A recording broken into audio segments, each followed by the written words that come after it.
হযরত মূসা আলাইহিস সালাতু ওয়াস সালাম, মূসা আলাইহিস সালামের হাতের মধ্যে লাঠি। আল্লাহ তাআলা বলে, মূসা তুমি কি আশ্চর্য কিছু দেখতে চাও?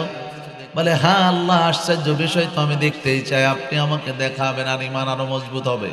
আরে নবীর উম্মতের দল, হযরতে মূসা আলাইহিস সালাতু ওয়াস সালাম হাতের মধ্যে লাঠি, সামনে পাহাড়, নিচে ওনার সামনে আল্লাহ তাআলা পেশ করলেন একটা পাথর। ডাক দিয়ে বলে, মূসা দেখো এই পাথরটা, সাদা একটা পাথর। আল্লাহু আকবার বলেন। পাথরটাকে দেখে মূসা বলে, আল্লাহ এত সুন্দর পাথর আমি পৃথিবীতে আর কখনো দেখি নাই, এত চমৎকার পাথর, এত সুন্দর পাথর পৃথিবীতে আমি আর কখনো দেখি নাই। এই মূসা শুধু এই পাথরটা দেখে এত খুশি হয়ে গেছে, আরো আশ্চর্য কিছু দেখবা? মূসা কয়, হ্যাঁ আল্লাহ আরো আশ্চর্য তো দেখলে ভালোই হয়। কয়, মূসা হাতের লাঠি দিয়া পাথরের উপর আঘাত করো। আঘাত করছে, পাথরটা ফেটে গেছে। এর চাইতেও বেশি সুন্দর আর উজ্জ্বল সাদা পাথর বের হয়ে আসছে। আল্লাহু আকবার বলেন। এই পাথরটা দেখে মূসা আলাইহিস সালাম অবাক, ডাক দিয়ে, আল্লাহ এত সুন্দর পাথর, এটা দেখেই তো আমি বড় অবাক। আল্লাহ তাআলা বলেন, মূসা এখনো শেষ হয় না, এর চাইতে অবাক কিছু দেখতে চাও? কয়, হ্যাঁ আল্লাহ। আল্লাহ তাআলা অর্ডার করেন, রে মূসা এই পাথরটার উপর আবার আঘাত করো। আঘাত করলেন। এভাবে আঘাত করতে করতে কোন রাতে বলে 4টা, কোন রাত আসছে 7টা পাথর এক এক করে যখন ভাঙিয়া ফালায়, ছোট্ট একটা পাথর যখন ভাঙিয়া ফালাইছে, তাকায় দেখে হযরত মূসা আলাইহিস সালাম ওই পাথরের মধ্যে ছোট্ট একটা পিপিলিকা সামনে একাধিক খাবার নিয়ে বসে আছে। একটা আওয়াজ দিয়ে বলা যাবে কি, আল্লাহু আকবার। আল্লাহ তাআলা বলে, মূসা দেখছো? আল্লাহ এই পাথরের মধ্যে একটা পিঁপড়া আছে, এটাও আপনার নলেজে আছে? আল্লাহু আকবার বলেন না। আল্লাহ তাআলা বলেন, মূসা ওই যে ওনার কওম রিজিক নিয়ে অনেক পরেশানিতে পড়ে গেল, আল্লাহ বললো যে তাদেরকে জানায়া দিও যে আমি আল্লাহ একটা সামান্য ক্ষুদ্র মাখলুক কতগুলা পাথরের ভিতরে সে আটকা পড়ছে আছে, আমি তার রিজিকও ওখানে পৌঁছায়া দেই। তাহলে মানুষরা এত চিন্তা করার দরকার নেই। তোমরা তো আশরাফুল মাখলুকাত, সবচাইতে শ্রেষ্ঠ। তোমার রিজিকের ব্যবস্থা কি আমি করিনি? তোমার রিজিকের ব্যবস্থা আমি আল্লাহ করেছি। আল্লাহ তাআলা বলেন, বান্দা ওয়াল্লাহু খায়রুর রাযিকিন। আল্লাহ তাআলা ডাক দিয়ে কয়, ও বান্দা আমার, আমি আল্লাহ উত্তম রিজিক দানকারী। আল্লাহু আকবার বলেন। আরে নবীর উম্মতের দল, এ যুবক সন্তান ও পর্দালের মা, একটু দিলটা লাগায় দাও রে যুবক। আল্লাহ তাআলা বলে, ও বান্দা, দুনিয়ার মধ্যে আমার নিয়ামতের গণনা করে শেষ করতে পারবা? তাইলে যে 18,000 বলেছি, এটা শুধুমাত্র কাকতালীয় ভাবে প্রচলিত। আসলে এটা যদি খুঁজে দেখা হয়, হাকিকিভাবে কোরআন হাদিস থেকে প্রমাণিত না। এখন আপনি বলবেন, হুজুর আগের হুজুররা বলছেন একটা সময়, আর আগের হুজুররা বলবে কেন? আমিও একটা সময় বলছি, আমিও কি বলছি, কিন্তু যখন দেখছি যে না এটা সঠিক নয়, তখন আমার জন্য করণীয় কি? ওখান থেকে বের হয়ে সঠিকটা মানুষের কাছে প্রকাশ করা। কথা বলেন ঠিক কিনা? কিন্তু যদি এটার উপরও যে না আগে কি বলছিলাম বলার পরে ওইটা থেকে বের হয়ে আসে, মানুষ বলবে যে হ্যাঁ হুজুর মূর্খ, যে এই কথা বলবে সে সবচেয়ে বড় মূর্খ। কথা বলেন না কেন? ভুল করেও ভুলের উপর অটল থাকা, এর চাইতে জুলুম আর জালেম পৃথিবীতে আর কেউ হতে পারে? ভুল হতেই পারে, আব্বাজান আদম আলাইহিস সালাম ভুল করছেন, ওনার মাধ্যমে আল্লাহ ভুল সংগঠন করেছেন, আবার সেটা কিও করছেন, ক্ষমা করেছেন। আবার এই কথা বলছি না যে উনি ভুল করেছেন, উনি মানে কোন নবীদের ব্যাপারে কোন নবীরা ভুল করছেন এমন শব্দটা স্পষ্টভাবে ব্যবহার করাটাও কি এটা বেমানান, উচিত না। এটা কি না উচিত না, এটা বেমানান। যেমন আমি আপনাদেরকে হয়তো অনেক সময় কথা একটা বোঝায় বলি, যখন রাসূল হিজরাত করেছেন, হিজরাতের রাতে রাসূল যেখানে আশ্রয় নিয়েছিলেন গায়রে সৌরের মধ্যে। আচ্ছা আসেন, এই যে গায়রে সৌরটার মধ্যে রাসূল আশ্রয় নিলেন, অনেক সময় আমরা আলোচনার ক্ষেত্রে কি বলি, রাসূল এই পাহাড়ের মধ্যে পালাইছিলেন, বলি কি বলি না, বলি কি না? আল্লাহু বিল্লাহ, আল্লাহ হেফাজত করুক। রাসূল পালিয়েছেন এই শব্দটা, পালাইতো কারা? যারা দোষ করে তারা, কথা ঠিক না? রাসূলের জন্য পালিয়েছেন এই শব্দটা রাসূলের জন্য মানান না, এটা বেমানান। কথা হলো আমার রাসূল এবং আবু বকর ওই রাতে গায়রে সূরের মধ্যে আশ্রয় নিয়েছিলেন, কথা বলেন ঠিক কিনা? ও মুসলমান, মুমিন প্রত্যেকটা কথা বলবে তার জবানের মধ্যে লাগাম থাকতে হবে। মুসলিম কথা বলবে তার প্রত্যেকটা কথার মধ্যে লাগাম থাকতে হবে, এলোমেলো কথা বলা যাবে, আর বিশেষ করে তো রাসূলের ব্যাপারে, কথা বলেন ঠিক কিনা? আল্লাহ বোঝার মতো তৌফিক দান করুক, আমিন।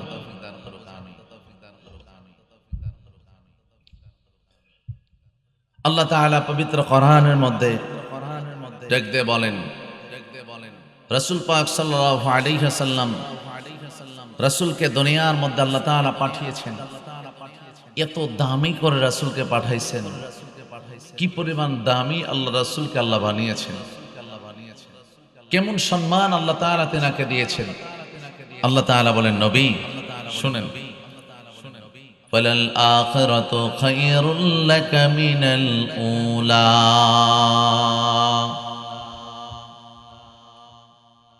বেরামাত। আল্লাহ তাআলা বলেন, নবী এখনের চাইতে পরবর্তী সময় আপনার সম্মান বাড়ায় দিব আমি আল্লাহ। আপনার সম্মান দুনিয়ার মধ্যে আকাশ চুম্বে সম্মান বাড়ায় দিব আমি আল্লাহ। কেমন সম্মান দিয়েছেন, কত সম্মান!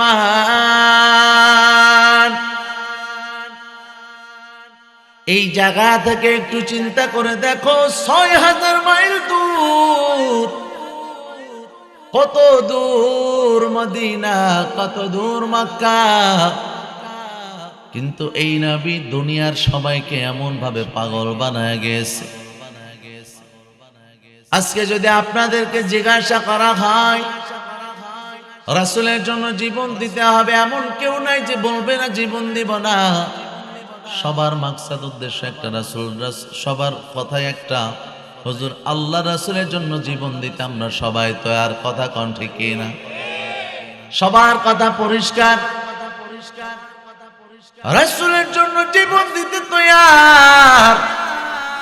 এ যুবক সন্তান, এ পর্দার মা, আল্লাহ পাক রব্বুল আলামিন ডাক দিয়ে কয়, আমার রাসূল দুনিয়ার মধ্যে যখন গিয়েছে, রাসূল দুনিয়ার মধ্যে যখন আসছে, আমার রাসূল শুধুমাত্র রহমত, তিনি শুধুমাত্র সাধারণ আমাদের জন্য রহমত এমন না, মার জন্য এমন রহমত হিসাবে দুনিয়ার মধ্যে আসছে। কত রহমত, কত বরকত ওয়ালা নবী আমার। রাসূল যখন জন্মগ্রহণ করছেন, সর্বপ্রথম নিজের মা বলে যে দুনিয়ার মধ্যে সন্তান যখন ভূমিষ্ঠ হয়, একটা নারীর জন্য ব্যথা পেইন এত পরিমাণ হয়, বলে যে 40 থেকে 45 ইউনিট ব্যথা একটা নারীকে সহ্য করতে হয়। যেটা বলা হয়েছে এমন এত মারাত্মক, বলে এই অবস্থায় যদি কোনো পুরুষ পতিত হতো, সাথে সাথে পুরুষ দুনিয়ার থেকে বিদায় হয়ে যাইত, এত কষ্ট সহ্য হয়। আমিনা বলে আমার মুহাম্মদ যখন আসছে, সামান্য একটা পরিমাণ কষ্ট আমি আমিনার অনুভব হয় নাই। একটা আওয়াজ দিয়ে বলা যাবে কি আল্লাহু আকবার, কিঞ্চিত পরিমাণ অনুভব করে নাই। নাপাক রক্ত না, এটা রাসূলের গায়েও লাগে নাই। আমিনা বলে যে রাসূল যখন ভূমিষ্ঠ হয়েছে, সর্বপ্রথম ভূমিষ্ঠ হয়েছে, সাথে সাথে রাসূল সিজদায় পড়ে গেছে। আপনি কল্পনা করতে পারেন কোন শিশুর কথা এমন শুনছেন? এবং আমেনা এটা বর্ণনা করছে, ওনার থেকে এভাবে আসছে যে উনি ওই মুহূর্তে যখন ওনাকে উঠানো হয়, রাসূলকে যখন উঠানো হয়, উঠালেন সর্বপ্রথম তো উনি, ওখানে অন্য কেউ ছিলেন না। রাসূলের মায়ের ইজ্জত অন্য কেউ দেখে? আল্লাহু আকবার বলেন।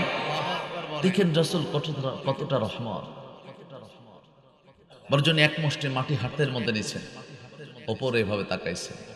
আল্লাহু আকবার বললেন না? ভাইরা আমার,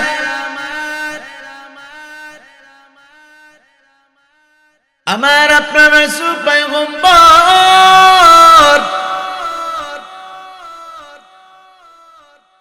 রাসূল আমার মায়ের জন্য যেমন রহমত, গোটা মক্কা না শুধুমাত্র গোটা পৃথিবীর জন্য রহমত, রাহমাতুল লিল আলামিন। আমার আপনার রাসূলকে আল্লাহ তাআলা এমন রহমত হিসাবে পাঠাইছে। অন্যথায় এখনো তাকায় দেখেন কত জালেমের দল কত জুলুম করতেছে, জুলুম করার পর এরপরে আবার আল্লাহ এখনো পর্যন্ত আযাব দিয়ে ধ্বংস করে নাই। এখনো আমার আপনার মালিক তাদের উপরে খাসভাবে কোনো আযাবে পতিত করে নাই। আল্লাহ তাআলার কাছে রাসূল বারবার দোয়া করছে, আল্লাহ গো, কিয়ামত পর্যন্ত যত উম্মত আমার আসবে, এরা আসার পর যদি নাফরমানি কইরা ফেলায়, সেটা যদি বেদিন হয়, নাফরমানি কইরা ফেলানোর পর আপনি তাদেরকে ধ্বংস করে দিবেন না। বলে কেন? কয় আল্লাহ এদেরকে তওবা করার জন্য সুযোগ দিয়ে দিবেন মালিক, এদেরকে আপনি তওবা করার মতো সুযোগ দিবেন, এদেরকে আপনি দুনিয়ার মধ্যে ধ্বংস করে দিবেন না। আল্লাহ রাসূল দোয়া করেন, আল্লাহ তাআলা বলে নবী আমার, আপনার দোয়াকে কবুল করা হয়, কারণ আপনার দোয়া আমি ফেরাইতে পারবো না। এ মুসলমান ইমানদার, ওই রাসূলের বরকতে, রাসূলের রহমতের কারণে, রাসূল দুনিয়া আসার কারণে কত গুনাহ কইরা ফেলাও, এরপর আল্লাহ তাআলা আযাব দিয়ে ধ্বংস করে না। আল্লাহ তাআলা যদি চাইতেন, আমি আপনি কত গুনাহ করেছেন যুবক, এই গুনাহের দিয়ে তাকাইয়া আল্লাহ যদি চাইতো আযাব দিয়ে আমাকে আপনাকে ধ্বংস করে ফেলাইতে পারতো। আল্লাহ তাআলা আযাব দেন না, আল্লাহ তাআলা গজব দেন না, আল্লাহ তাআলা আমাকে আপনাকে কখনো শাস্তি দিয়ে দুনিয়ার থেকে বিদায় করে দেন না। এত গুনাহ করছি, আল্লাহ তাআলা বলে, ও বান্দা, ইন্না আযাবি লাশাদীদ, আমি আল্লাহর আযাব বড় শক্ত, আমি আল্লাহর আযাব বড় শক্ত, আমি আল্লাহ যত বড়, আমি আল্লাহর আযাব তত বড় আর তত ভয়ঙ্কর। এরে নবীর উম্মতের দল, এই জন্য রাসূলের প্রতি মহাব্বত কেমন রাখা চাই, কি পরিমাণ মহাব্বত হতে হবে। রাসূলের সাহাবীদের মধ্যে তাকায় দেখো কেমন মহাব্বত ছিল রাসূলের মধ্যে আর রাসূলের সাহাবীদের মধ্যে। বলে যে রাসূলের সাহাবীদের হারাত এমন ছিল, জীবন চলে যাবে, সামনে মৃত্যু রাখছে, বলছে রাসূলকে অস্বীকার করো, মুহাম্মদকে মাইনো না, যদি মানো তোমাকে ফাঁসির কাস্টে ঝোলায় দেওয়া হবে। সাহাবী ডাক দিয়ে কয়, ও কাফেরের দল, প্রয়োজন হয় জীবন দিব, প্রয়োজন হয় দুনিয়া ত্যাগ করব, এরপরও আমার রাসূলকে অস্বীকার করতে পারবো না, রাসূলের ভালোবাসা অন্তর থেকে বের করতে পারবো না। একটা আওয়াজ দিয়ে বলা যাবে কি, আল্লাহু আকবার। ভাইরা আমার, রাসূল আমাদের জন্য কেমন আদর্শ আর কেমন আদর্শ আলা নবী আমার। রাসূল আমার বসে আছে, সাহাবায়ে কেরাম সামনে বসে বসে বয়ান শুনতেছে। এমন সময় বৃদ্ধ নারী আসছে, বৃদ্ধ নারী আসার পর আল্লাহ রাসূল বসে আছে, বৃদ্ধ নারীটা আসছে, রাসূল জায়গার থেকে উঠে গেছে, বৃদ্ধ নারীর কাছে যায়, দরজার কাছে রাসূল এইভাবে, যেমন স্বাভাবিকভাবে কাছের খুব মানুষকে এইভাবে কোলের মধ্যে করে টেনে নিয়ে আসা হয়, এভাবে করে বৃদ্ধ নারীটাকে এনে রাসূল নিজের জায়গাটা ছেড়ে দিলেন। গায়ের মধ্যে যেই চাদরটা রাসূল বিছায় দিলেন, চাদরের উপর বসে গেল। মহিলাটা চাদরের উপর বসার পর আল্লাহ রাসূলকে পাশে বসাইয়া রাসূলের মুখের মধ্যে হাত এইভাবে টানতেছে, চেহারা গোলা ঘোরায় ঘোরায় দেখে। আর রাসূলের বিভিন্ন সময় এই কানটা ধরতেছে, মুখটা ধরতেছে, সব থুতনিগুলা ধইরা ধইরা সুন্দর কইরা দেখতেছে। রাসূলের তো মা নাই, এই মহিলাটা সেম ওইভাবে সমস্ত কাজ করতেছে।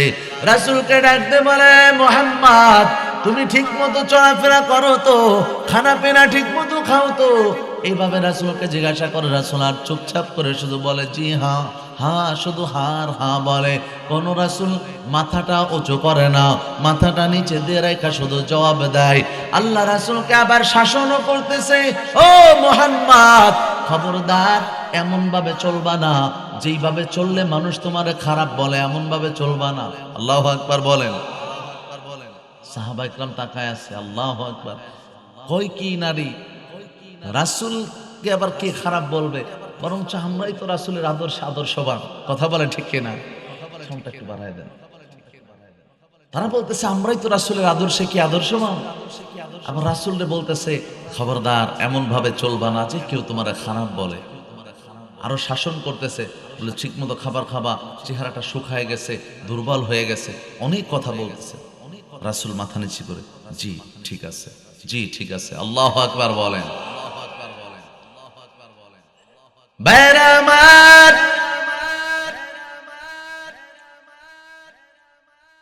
রাসূলের চাদর থেকে নারীটা উঠে যাওয়ার পর আবারও দরজার কাছে রাসূল যখন আঘাত দেয়, যত দূর পর্যন্ত চোখের মধ্যে দেখা যায় রাসূল তাকায় আছে, চোখ বেয়ে বেয়ে রাসূলের টপ টপ করে পানি বের হয়। নারীটা চলে যায়, রাসূল তাকায় থাকে। লম্বা একটা শ্বাস ছাড়িয়ে আমার আপনার নবী আবার সে আগের জায়গায় এসে বসিয়া গায়ের চাদরটাকে আবার চাদর গায়ের মধ্যে দিয়া বসার জায়গা থেকে উঠা গায়ের মধ্যে দিয়ে দিছে। সাহাবা একরাম তাকায় দেখে আল্লাহ রাসূলের চোখের মধ্যে পানি। লম্বা একটা শ্বাস ছাড়লেন। সাহাবা একরাম ডাকতে বলে, ও নবী আমার, আজকের মতো কখনো আপনাকে দেখি নাই, এমন নারীকে কখনো আমরা দেখি নাই। ও রাসূল, এই নারীটা কে আর কে আপনাকে এসে শাসন কইরা গেল? আল্লাহ নবী চোখটা উঠালেন, মুখটা উঠায় চোখের পানিটা মুছলেন, আর ডাক দিয়ে বললেন, ও সাহাবীরা রে, ছোট্ট বয়সে তো আমার মাকে আমি হারায় ফেলছি, আমেনা চলে গেছে। ও সাহাবীদের দল, ছোট্ট সময় আমার মাকে আর মা বলে ডাকতে পারি নাই, আমার মা যে চলে গেছে। তবে আমাকে যে দুধ পান করাইছিল দুধ মা হালিমা, ইনি হলেন আমার সেই মা, দুধ মা হালিমা। একটা আওয়াজ দিয়ে বলা যাবে কি সুবহানাল্লাহ? খালা বলো, ফুফু বলো, কেহ পার নয়,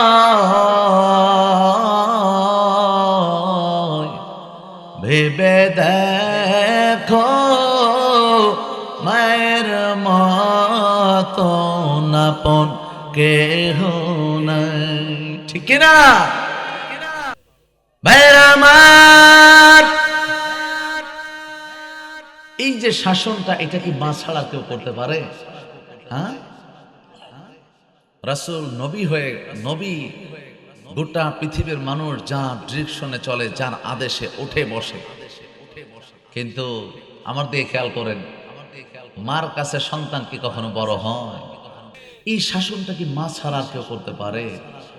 দেখছেন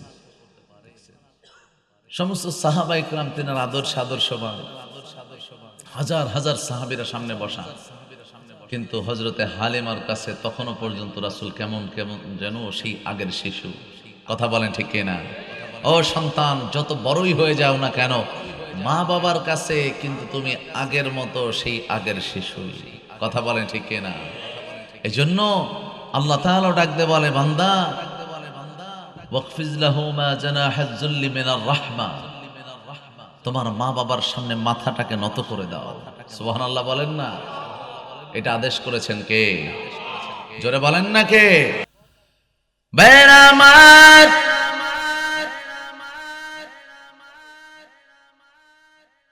যুবকদেরকে বলতেছে, যুবক,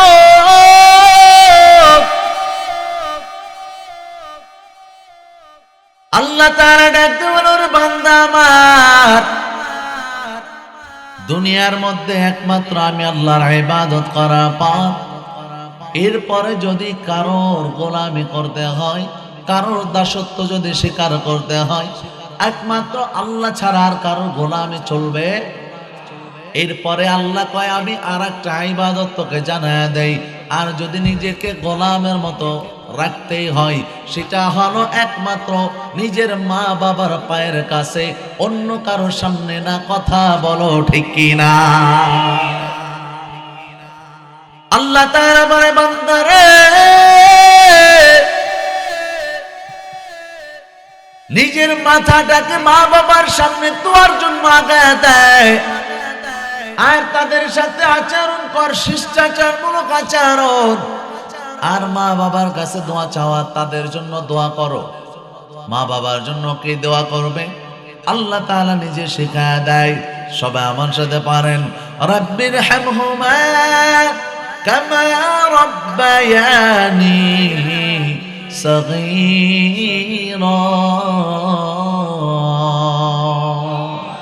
খিদমতে মা در पे در کن صبح شام تاکہ باشی درد و عالم نیک نام. اے نبی امتر دال,